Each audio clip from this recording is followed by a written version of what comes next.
All right, now I'm not a lawyer, but let me tell you about the defense's closing argument and why they say Diddy is not guilty of RICO, trafficking, or any of the other charges in this case. If you watch my part 1 video, you know I already walked through the government's claims and how they say they've proven that Diddy is guilty beyond a reasonable doubt.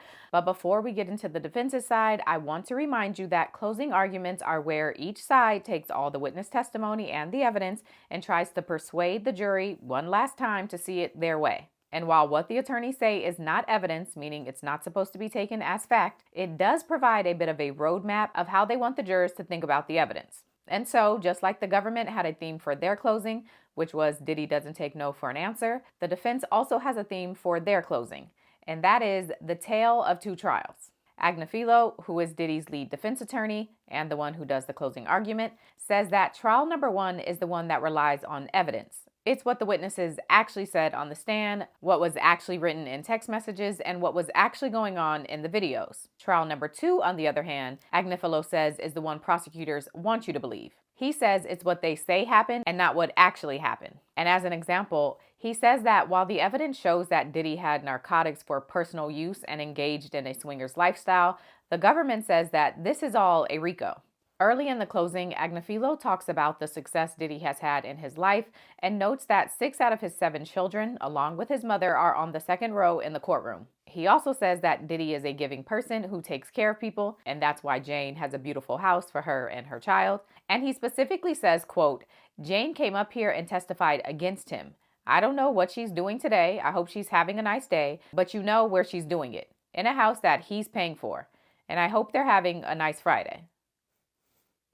And from there, Agnifilo calls out the government for what he says was overkill in regards to the raid on Diddy's house. He reminds the jury that Diddy's home was raided with hundreds of agents, full tactical teams, and after all that they did, according to him, all they found were boxes and boxes and boxes of Astroglide, baby oil, and some narcotics for personal use. Agnifilo says, well, maybe all of this was worth it because at least the streets of America are now safe from Astroglide. According to Agnifilo, this case isn't about racketeering or trafficking at all. He says it's about love, jealousy, infidelity, money, and domestic violence. And he starts with that last one, domestic violence, reminding the jury of a post that Cassie made on her Instagram shortly after the Intercontinental Hotel video went public. In this post, Cassie says, quote, "Thank you for your love and support. Domestic violence is the issue." And so he notes that she could have said anything she wanted to in that post. She could have said that trafficking is the issue, that coercion is the issue, or even that running away from an FO is the issue. But he emphasizing that Cassie chose to say that domestic violence is the issue, and that's because, according to him, that's what this case is really about. Agnifilo tells jurors to believe Cassie. Believe what she said in that post. He then goes through the history of Cassie and Diddy's relationship, highlighting that she was actually in a relationship when she met Diddy, and she lied to the boyfriend she had at that time, who was 10 years older than her, so that she could go spend a weekend with Diddy in Miami. And after that weekend, Diddy and Cassie's relationship began. It was really intense and full of really high highs and really low lows. And according to Agnifilo, the real winner of this 11-year relationship between Cassie and Diddy is Cassie because she's the one currently sitting on $30 million while Diddy is sitting in jail. And then Agnifilo starts talking about how much Cassie and Diddy loved each other. He says that they loved hard and they loved out loud, but that's also why he says jealousy came in. He notes that Cassie was jealous of Gina and upset that Diddy wouldn't stop seeing her, and then she was also jealous of Kim, particularly at her funeral when Diddy said she was his soulmate. Agnifilo says that was the last straw for Cassie, and she did what she always could have done, which was to leave. And next, Agnifilo brings up Kid Cudi. He reminds the jury that while on the stand, Kid Cudi himself said that Cassie played him and Diddy. And so while the government wants you to believe that Cassie was scared to death of Diddy, scared of his temper and what he might do, Agnifilo points out that didn't stop her from lying to him about a years-long relationship that she was having with another artist right under his nose. Agnifilo says, quote, "She's not afraid of him because you know why? She can handle it. And there was nothing in the evidence that showed she was planning to tell either of them about the other." He goes on to say, Cassie was keeping it gangster. What? Cassie was like, I'm going to pull this off. I'm going to lie to him, and I'm going to lie to him. And I'm getting a burner phone to help keep the lie going. And then from there, he moves on to count 1, which was the racketeering conspiracy charge and the predicate acts that fall under it. And as a reminder, the charge itself is racketeering conspiracy, but the predicate acts or the racketeering activities are part of the elements required to prove this charge. And so Agnifilo starts with the Capricorn Clark kidnappings that's listed as predicate acts. He first notes, quote, "There's something a little off-kilter about Capricorn. I think she's fundamentally a good person, but she's a little out there." Not him shading her. He goes on to say that she called her relationship with Diddy super platonic, which according to him really means I wanted more, but we were friends. According to him, when Capricorn Clark told Diddy in 2021 that she had a crush on him and that the two of them misused their dope chemistry, it was because she was hoping she would have been in his life longer. So Agnifilo says when she went back to work for Diddy, even after the alleged kidnappings, it was because she really wanted him in her life, and that's what she meant when she said, "I wanted my life back." Next, Agnifilo addresses the warehouse lie detector story, and as a reminder, Capricorn Clark testified that she was brought to a warehouse over the course of multiple days to be given a lie detector test about some stolen jewelry. But Agnifilo says if she was going home every night, does that mean she was re-kidnapped every day? So if she went home Monday night, was she re-kidnapped on Tuesday and then went home Tuesday night and re-kidnapped on Wednesday? According to Agnifilo, that's not kidnapping. That's her wanting to pass a test and prove that she didn't steal the jewelry. And then next he moves on to the December 2011 kidnapping incident. And this is the one where Capricorn Clark says Diddy showed up at her house at 5:30 a.m. with a weapon and forced her to go to Kid Cudi's house with him. But Agnifilo, with his shady self, says she'd probably been waiting for Diddy to come over at 5:30 a.m. for years. If he asked her to take a trip to the moon, she'd go. She's so honored that he came over, he does not need a weapon. And then he goes on to say that it wouldn't have made sense for Diddy to come over to Capricorn Clark's house to get Kid Cudi's address, which is what she said on the stand, because Kid Cudi himself testified that Cassie is the one who gave his address to Diddy, and he knows that because Cassie told him that she was worried Diddy might go to his house because she gave him the address. And in addition to this, Agnifilo says that if Diddy came to Capricorn Clark's house at 5:30 and then the two of them plus security made it to Kid Cudi's house by 6:15, which is when she says she made the call to Cassie to warn her about what was happening, why then did the officer not get the call about the incident until 8:20? According to the defense attorney, the more logical explanation for this is that if Diddy really came over, he and Capricorn hung out at her house for about 2 hours, and then she willingly went with him to Kid Cudi's house. But because she didn't want to look disloyal to Cassie, she added the weapon part in to make it look like force. But even on this note, Agnifilo asserts that it doesn't make sense that Diddy would have been carrying a weapon at all that day because he's the fighting type. He says, quote, "At the risk of sounding sexist, they were going to do what men do. They were going to have a good old-fashioned fist fight, which is why you know he didn't do anything to that man's car, because that's not his style. He, meaning Diddy, is a fighter. You have a problem with him? I'm coming to your house. You're messing with my girl? I'm coming to your house and we are going to fight. No weapons. We're going to fight. One of us is going to punch the other in the nose and get punched in the nose, and we're going to have a good old-fashioned John Wayne, 8 o'clock in the morning, Hollywood Hills fight. That's who Diddy is. He went there to fight."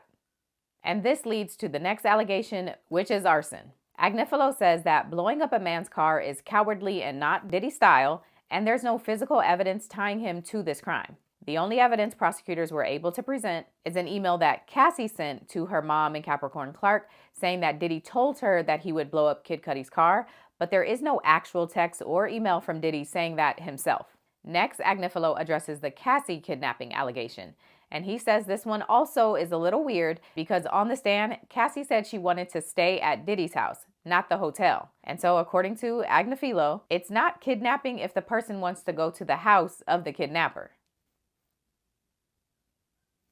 He says that hotel stay was done to avoid bad press, which is also the reason he says the alleged bribery was for. According to him, because everyone on Diddy's staff was aware that hotel staff leaks things, Diddy and his team were concerned that that could happen regarding this Intercontinental Hotel video. He highlights that the police weren't even called, so there was no reason to be worried about them.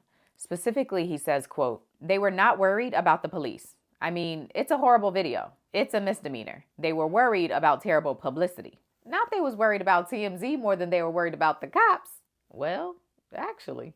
Agnifilo admits that Diddy was foolish for texting Cassie that the police were there and they were arresting him, but he says that it was for no other reason than to get her attention. And then in regards to the NDA that the hotel security officer signed, the attorney says it had a clause in there that allowed for sharing information with the police as long as Diddy's team got a heads up. And according to the attorney, this heads up was only necessary so that they could make a request to the court to not make certain things public, which again, he says, goes to the point that this was about bad PR, not about the police.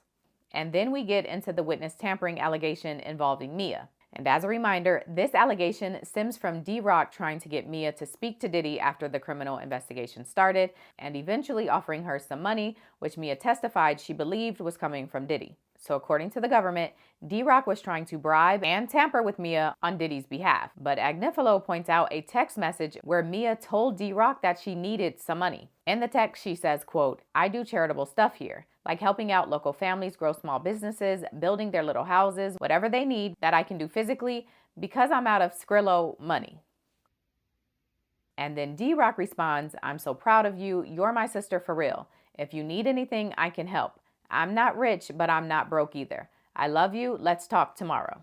Up next, Agnifilo attacks the government's allegation of narcotic distribution. He admits that, yes, Diddy had an addiction, but buying and using rugs for personal use isn't distribution. And when the assistants were helping him get the rugs, it was not a part of some criminal enterprise. Agnifilo gives an example of when Diddy's former assistant David James was on the stand, and he testified about getting one of Diddy's guests an 8-ball of cocaine while they were in Saint-Tropez. On the stand, James said not only did this request not come through Diddy, but he actually took steps to try and keep Diddy from finding out about it. And so Agnifilo's point here is that if rug distribution was really a part of this criminal enterprise, wouldn't David James be happy to tell Diddy about what he did? Wouldn't he be saying, "I'm doing the stuff that our criminal enterprise is supposed to be doing"? The attorney says the fact that James did the opposite shows that this wasn't a criminal enterprise where members have joined in with the understanding and the agreement that they would participate in rug distribution. Next up, the attorney hits on the trafficking charges,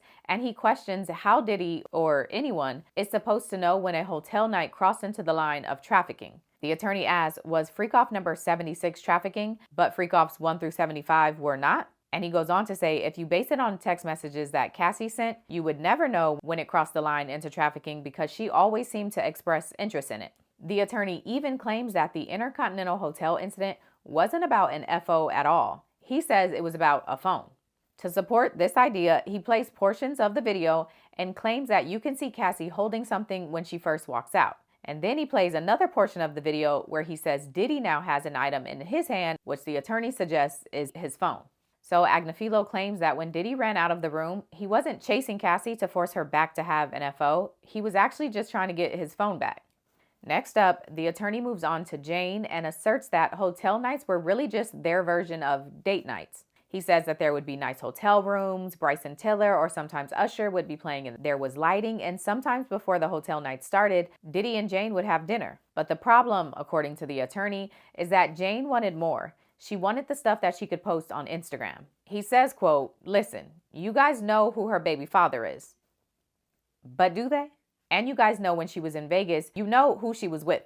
Do they know that too?" So while Diddy was special to her in a lot of ways, he also was what she was used to and how she's used to moving in life. So she's used to having and being given nice things. And according to the attorney, that's what motivated her. And so Agnifilo says that in the moment, Jane was agreeing to everything she did. It's only now that she regrets it and is trying to say that it was coercion. The attorney highlights that wishing you didn't do something isn't the same as being forced to do something in the moment. He also makes a random comment that Jane must have had the world's worst lawyer to have gotten the crappy child support payment she gets, but the person who is picking up the slack and paying for the house that she and her child lives in is Diddy. That man is full of shade. And then next, Agnifilo begins to address the incident that happened at Jane's house in June of 2024. According to him, for the first time in their relationship and for no reason at all, Jane got violent with Diddy. She slammed his head into the counter, threw candles at him, and called him a very offensive name. He also notes that when she testified, she said that she was running through her house as Diddy was following her and knocking down all the doors to the rooms that she entered. And when she went into her closet, she said she changed out of the date night dress that she had on into another dress so that she could run. But the attorney says, we all know she's an active person. She said this on cross-examination. So why, if she has the opportunity to change out of the dress, would she put on another dress instead of sweats? That's a good point.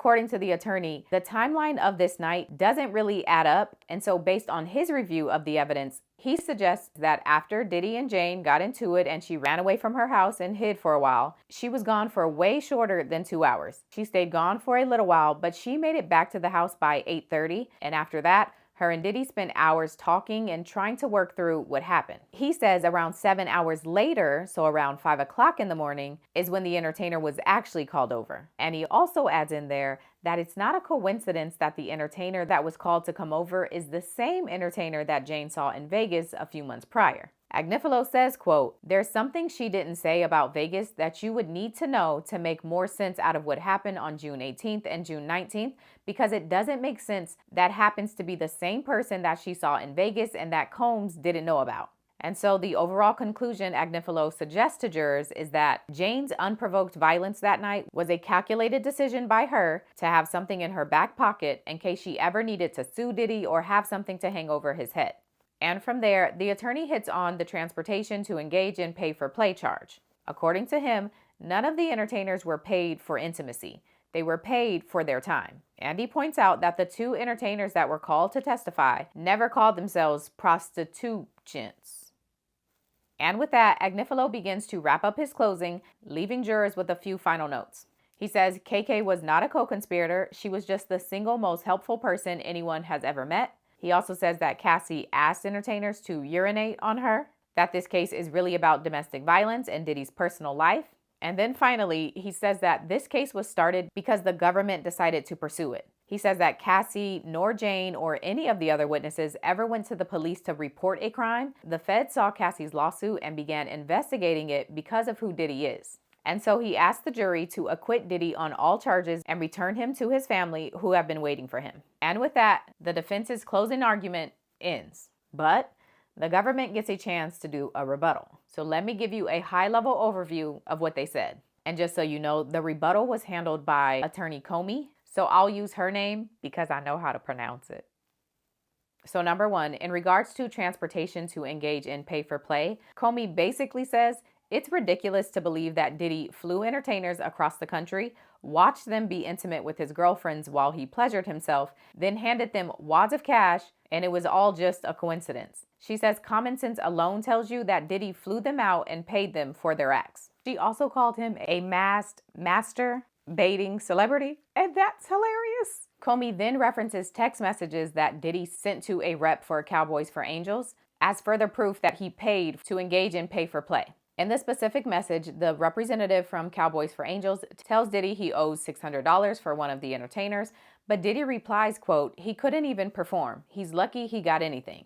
And so Comey says if he wasn't paying for intimacy, then why would he bring up the man's performance after an inquiry about payment? Next, Comey addresses the idea that no one agreed to commit racketeering activities with Diddy. And according to her, KK and D-Rock as participants is enough for this claim. She says even when those 2 didn't like what was happening, they still helped. For example, she highlights that they were both friendly to Cassie after the Intercontinental Hotel incident, but they also immediately sprung into action, helping to orchestrate the bribe with the hotel security officer. And so she says that's an example of the 2 of them playing both sides. And then she slightly detours and addresses Agnifilo's assertion that Diddy isn't a coward, so he fights men without weapons. And to this, Comey says, quote, Mr. Agnifilo said that Sean Combs is a hands and fist guy, something like that. And sure, with his girlfriends, but with men like Suge Knight, he gets weapons. So it makes sense that when he was going to see about Kid Cudi, he brought a weapon. When he's beating up a woman who's half his size, he doesn't need a weapon. But when he's going after a man who can actually match him physically, he's going to bring a weapon. So it makes total sense that he brought a weapon that day. Comey goes on to say that Diddy doesn't even plug in his own phone charger, so of course he didn't commit crimes alone. He, according to her, used his staff and inner circle to keep rugs on hand for him and his girlfriends. He used them to kidnap Capricorn Clark. He used them to fly entertainers across the country. And he also used them to keep thousands of dollars on hand to pay entertainers. She said Diddy delegated and his inner circle handled the dirty work. She also addresses the narcotic distribution argument again and says that according to the law, giving rugs to someone alone qualifies as distribution. Next, she addresses the idea that the women participated in these activities because they enjoyed them, as if it's comparable to them having a preference for lemonade. And she says that these women participated in these activities, at times having been bruised and beaten, covered in oil and awake for days, walking around in 8-inch heels with UTIs that wouldn't heal, and pelvic soreness from sitting in the same position for hours. She says that's not a preference, it's abuse. And the assertion that it's anything other than that, quote, is ridiculous on its face, end quote. I can't tell if it's just the way I'm reading this transcript or if this woman was really in there going off. Don't it seem like she was going off? And then lastly, Comey addresses the idea that Cassie, Jane, and Mia are all lying. Number one, she highlights that because Diddy paid Cassie $20 million less than 24 hours after she sued him, by the time she came to the trial to testify, she already had her money from him. She also says that before Cassie testified, she had already reached the settlement with the Intercontinental Hotel. So that means she already had her money from Diddy, she was already settled with the hotel, reading out explicit messages that she sent years ago, talking through details of some of the most intimate, humiliating, and traumatic events of her life, and she's already been paid and doesn't get additional money. Comey says the only reason Cassie testified in this trial is because it's the right thing to do. It wasn't for some payday because she's already been paid. And in regards to Jane being a liar and doing this for money, Comey says Jane has never sued Diddy, and if anything, it would be in her best interest to keep him free since he's paying her rent and for her attorney. And in addition to this, Jane's text messages telling Diddy that she felt tricked and coerced by him and that she wanted to stop doing hotel nights all started before Cassie's lawsuit came out. And so since Jane doesn't get additional money for testifying, hasn't sued Diddy, and doesn't really stand to benefit with Diddy going to jail, it doesn't make sense that money is her motivation. Comey also says the fact that these women tried to find joy in their lives despite what they were going through doesn't mean they were lying about the abuse. She says there's a lot of people in the world who carry around pain and loss, but they don't let it define them. They find the strength to hang out with friends, to go on trips, and to post on social media. She also goes back to the comment that Cassie is the winner in all of this, and she says, what exactly did Cassie win? Black eyes, gashes in her head, rug and intimacy binges that lasted for days while she had a UTI and got urinated on in the mouth? And so Comey ends her rebuttal going back to the Intercontinental Hotel incident and the incident at Jane's house in 2024. She says that when violence is paired with unwanted play for pay, it turns into trafficking. And according to her, there's no way the Intercontinental Hotel incident was about Diddy's phone because security guard Flores that testified said that Cassie is the one who kept asking for her phone back that day. And in regards to the June incident at Jane's house, Comey says that there is no suspicious reason as to why Antoine, the entertainer Jane saw in Vegas, was called over that night. It's because by the time this happened, the lawsuit from Cassie had already come out, the raids on Diddy's homes had already happened, and he had stopped using Cowboys for Angels because he knew he was being investigated. And so his only options were entertainers they had used before. But Cabral, who lived in Atlanta, had already tried to extort Jane, and Antoine, who they called, lived in LA. But even after all of that, Comey says the only thing that matters from that night is that after being violent to Jane, Diddy allegedly stood inches away from her, handed her a pill, and told her to go back out there and suck. And so Comey tells jurors that Diddy has gotten away with his crimes for 20 years, and so now it's time to hold him accountable. Ooh, child, I'm tired. And so that's it. Deliberations begin on Monday. If you enjoyed this video, you better like and subscribe and tell everybody because I spent so much time doing this. Also, join my Patreon and buy some merch. Okay, bye.